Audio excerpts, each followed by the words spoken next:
नमस्कार मित्रों, only civil सेवक टीम में एक बार फिर से आपका स्वागत है आपके अपने परिवार ओनली सिविल सेवक में।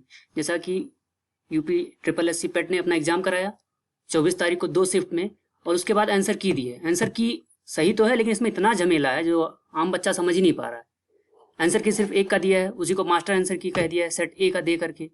अब सेट ए से बाकी जो 6 सेट है उन सबसे मिलाएगा कोई बच्चा, अपने सेट को मिलाए। मान लीजिए किसी का एफ है तो वो ए से पहले एफ को मिलाए, फिर आंसर की मिलाए। उसके बाद ऑब्जेक्शन करने में भी दिक्कत है, क्योंकि उसी के आंसर की में मान लीजिए एफ वाले बच्चे ने अपना रोल नंबर और अपना डेट ऑफ बर्थ डाला, एज ए क्या है जैसा भी डालना है उसको पासवर्ड, तो उसका अपना आंसर की खुल के नहीं आ रहा है। क्या खुल के आ रहा है? ए वाले सेट का आंसर की खुल के आ रहा है। तो मतलब एफ वाला ए वाले से मिलाए फिर करे।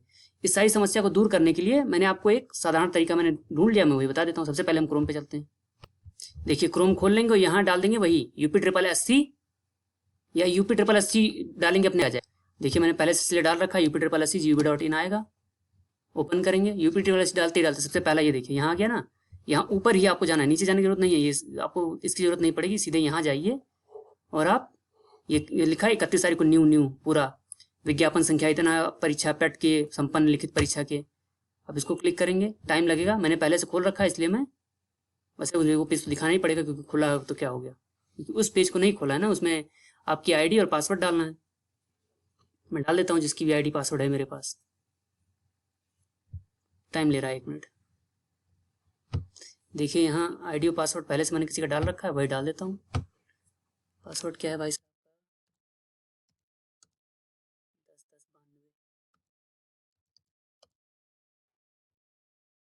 समझदारी मत करिएगा, पासवर्ड मैं गलत बोला हूँ।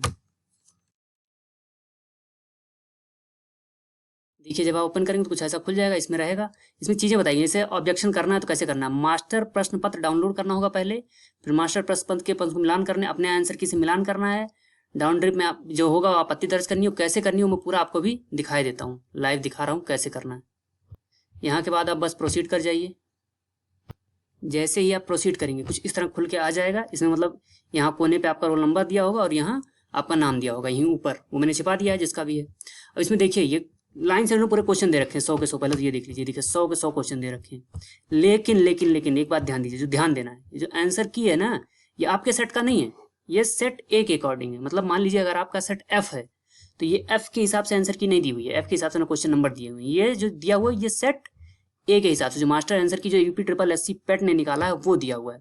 तो आपको क्या करना है, अब अपने से मिलाना है। अपने से मिला कैसे सकते हैं उसका भी एक आसान तरीका बताते हैं कैसे मिलाया जा सकता है। यहाँ जाइए यूपी ट्रिपल एस सी, ये चले गए। यहाँ देखिए ये दे रखा है ना, आप इस क्वेश्चन पेपर को खोल लीजिए। अब आपका जिस शिफ्ट में, मान लीजिए शिफ्ट में था, ये शिफ्ट को मैंने खोल दिया।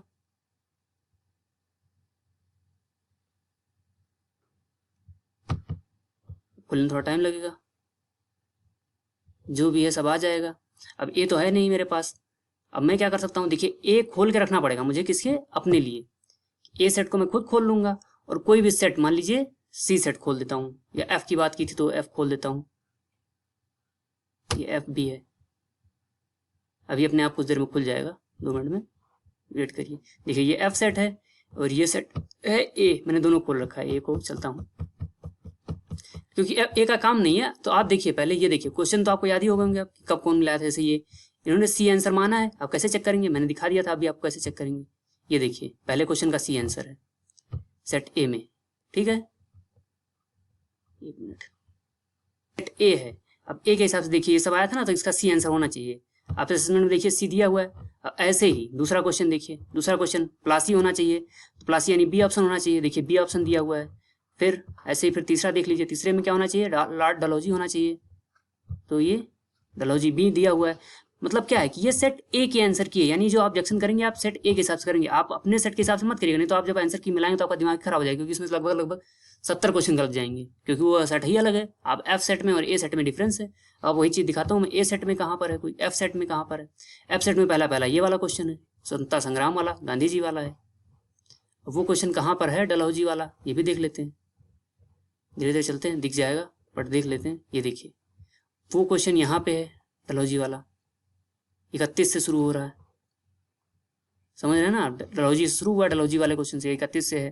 अब ये उसके बाद 32 पे यहाँ ये है, तो इन पे होगा डलहौजी कहाँ, ये डलहौजी है और ये है, हाँ ये देखिए चंद्रगुप्त मौर्य। मतलब कहीं से आगे पीछे जो तीसरा क्वेश्चन है वो 31 क्वेश्चन से ऐसे ही आगे पीछे करके ये पूरा आपका दिया हुआ है।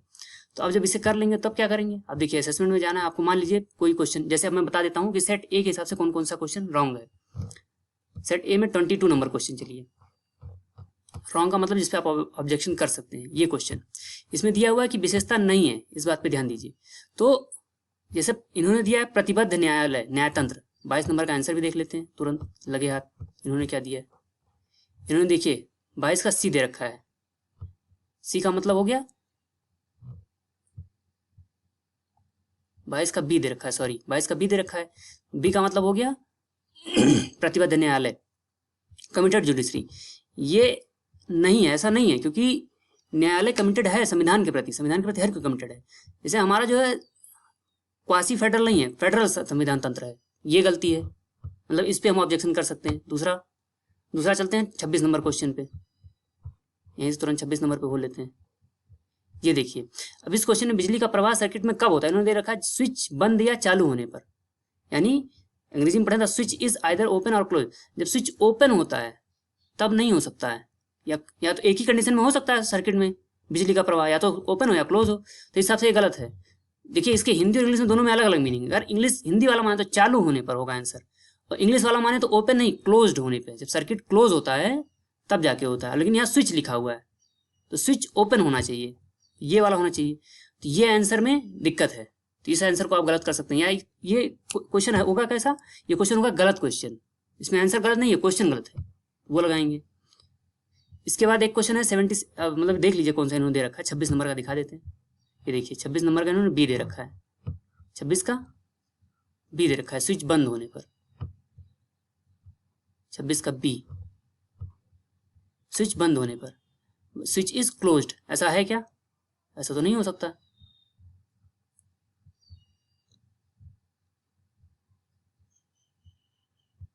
क्योंकि जब स्विच बंद होता तब लाइट थोड़ी जाती। देखिए इन्होंने उसमें लिख रखा था हिंदी वाला मान्य होगा, तो हिंदी वाले में अलग मीनिंग है, और व्हेन स्विच इज क्लोज ये अंग्रेजी वाले का अलग मीनिंग है। तो अंग्रेजी वाले के हिसाब से तो सही है, कोई दिक्कत नहीं है। 26 नंबर में जो ये अंग्रेजी के हिसाब से सही है, लेकिन इन्होंने हिंदी दे रखा है। हिंदी दे कहाँ रखा है आपको पहले दिखा देते हैं, अभी आप कहेंगे नहीं ये मान्य कैसे नहीं होगा, ना होगा, होगा या ना होगा। आप ये पढ़िए, यदि किसी प्रश्न के हिंदी एवं रूपांतरों में किसी प्रकार का कोई मुद्रण या तथ्यात्मक प्रकार की अस्पष्टता त्रुटि हो तो हिंदी रूपांतरण मान्य होगा। अब हिंदी रूपांतरण क्या जब बंद कर देते हैं तब बिजली चलती है? 26 के हिसाब से तो बी होना चाहिए। 26 का बी क्या हो रहा है, चलता हूँ इसी में चलते हैं, नीचे बहुत ऊपर आ गए। ये देखिए 26 स्विच बंद होता है तब थोड़ी ना आता, स्विच जब चालू रहता है तब चलता है ना, तो फिर ये भी है। इसके बाद 77 नंबर पे चलते हैं।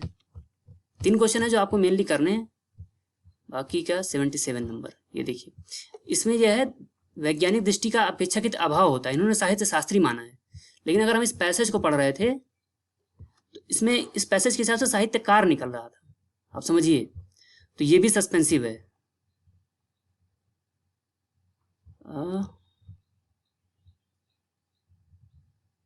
आंसर यहीं पे कहीं है, लेकिन अब कौन इतना ढूंढेगा।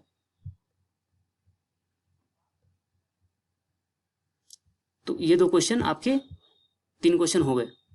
अब मान लीजिए किसी क्वेश्चन पे हमको ऑब्जेक्शन रेज करना है, जैसे मुझे 22 नंबर पे क्वेश्चन पे करना है, इनका क्वेश्चन गलत है, तो मैं पहले रेज पे जाऊंगा। मैं रेज पे जाऊंगा तो धीरे धीरे खुलेगा ये। मुझे यहाँ रेज ऑब्जेक्शन पे जाना है, देखिए खुल जाए तो अच्छी बात है।